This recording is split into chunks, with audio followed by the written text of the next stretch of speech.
How much does a storage franchise cost? Thinking about buying into a self-storage franchise? Well, think again, it could be a huge mistake. Self-storage franchises sound like a shortcut to success, but what do they really cost? Let's evaluate it in this video. What if I told you you don't need a self-storage franchise to run a storage facility? In this video, I can show you how you can find other alternatives to own or manage your self-storage facility. By the end of this video, you'll understand why owning a self-storage franchise is not necessary, what the costs are of having a self-storage franchise, and what are some better alternatives rather than using the franchise model. Do self-storage franchises exist? Yes, they do. Yet people sometimes don't understand self-storage is not a fast food chain. Self-storage is a retail business, yet franchising does not work for self-storages. People don't really care about the brand recognition. I get into a lot of debates around this, but people want convenience, they want proximity to their home or to their business, they want friendly service, they want fast, easy service. A franchise does not solve that problem for you. So what are some of the key costs when you're getting presented a self-storage franchise? Well, there's royalty fees, there's restrictions on where you can buy, there's profit sharing splits, there's the initial franchise fee cost. But these franchises aren't coming in and actually running the facility for you, they're not finding opportunities for you, and they're not building the storage facilities for you. So these are just standard operating procedures that sound nice, yet someone's gonna have to execute on the business plan. I found through my experience, there's no value to these self-storage franchise facilities. And there's a lot of other alternatives that we're going to explore. So what are some of the alternative ways to run a storage business or start the storage business? Well, there's three ways. One, there's the traditional model of hiring a management company. There's a wide variety of these management companies. There's the large companies like Extra Space or Public Storage. They're going to be very pricey and they're going to have their brand on your facility. No one's going to know it's your facility, which doesn't matter.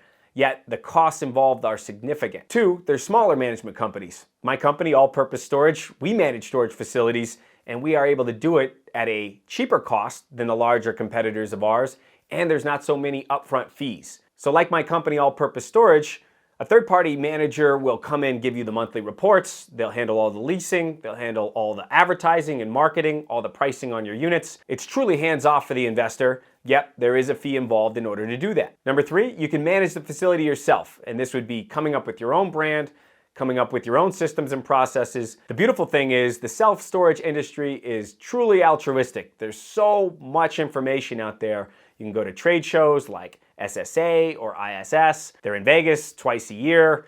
Come on down. I'm happy to meet with you if you go to the trade show.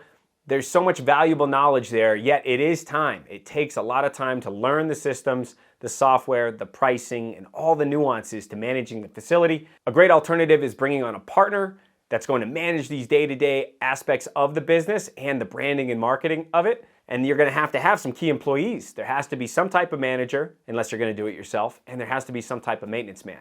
So there is trade-offs if you don't go with the traditional third-party management model, yet you're going to save all those fees and generate more profits. It really comes down to what's the right system or strategy for you. Why you should control your own business. This is where franchising really limits you. You don't have control over the systems. If a franchise model comes in, they're going to tell you what to do and how you do it. Now, some people like this structure, yet in self-storage, there's so much available information and the industry is moving so quickly. I would suggest working with a third-party manager or running the business on your own. I don't think the value is there in the franchising processes or procedures. So, the smart way to invest in self-storage. Franchises, they're not worth it. Buying a facility yourself, yes, it takes time, energy, money, or you can possibly invest in storage funds. Here's a few quick ways you can invest in self-storage without the franchise model. Number one, you can buy into a public REIT stock. It's a real estate investment trust, and you can put your money into those companies through the traditional channels in the stock market. These are the big companies, Extra Space, Public Storage, and you will get a small return, 4%, 5% return if you're lucky, on your investment, and it's liquid. You can buy and sell anytime you want because it's traded on the public stock exchange. Second, you can invest with a partner, someone like ourselves. My company's Patriot Holdings. We've been buying storage facilities for 15 years now, and you would be a limited partner, and you would be looking for a general partner. someone you trust, someone you like the business model, someone who has a track record. And now you don't manage the facility. That's the reason you are a limited partner. You are working with someone that's going to invest the money for you and do it prudently, that understands how to get good returns for their investors. And then the third option is go out there and buy or build the facility yourself or bring in a partner with you. This will take time, energy, and capital. And if you don't know the business, it's going to take that learning curve to get up to speed to learn the business. When I started going to these storage shows, I met a lot of investors that love the idea of storage, yet they don't love the idea around actually managing them. So the franchise model isn't the perfect fit to fill that gap. 10 years ago, I was sitting down at lunch and I was going over some of the storage ideas I had with my assistant. I noticed a well-dressed man next to me who had a name tag on. He was with his assistant talking about the business. We struck up a conversation and I found out he was a doctor in Santa Monica, a plastic surgeon, very successful, loved storage, was trying to get into business. And I was asking him some questions, what he was trying to achieve, how he was trying to break in. And he started giving me ideas around what he wanted to do. And I realized that he had no idea what he was doing. At least he knew he didn't know what he was doing. Yet I said, hey, I'm happy to coach you. I'm happy to help you. Look at any opportunities that you have in the future. So we struck up a friendship. And since he lives in California, he was looking for facilities all over California. And he'd send me a old facility out in the middle of Bakersfield, California, behind a farm, or in the middle of nowhere on a highway that had no housing anywhere.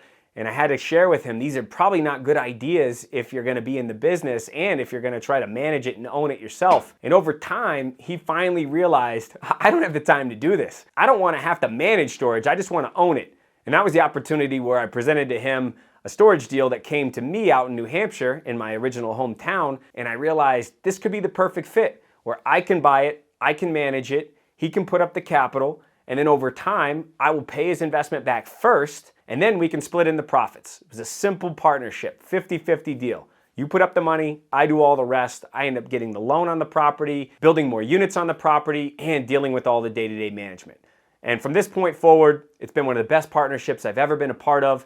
And it's great because I do what I do best and he does what he does best. If you want to own it, but you don't want to deal with the day-to-day headaches of management. Now that you know self-storage facility franchises really don't make sense, in the next video, I want to dive into what are the management secrets, what are the tips, how do we manage storage facilities effectively, and then how you can do it to run one like a pro. So click on the video above and we'll jump into the management.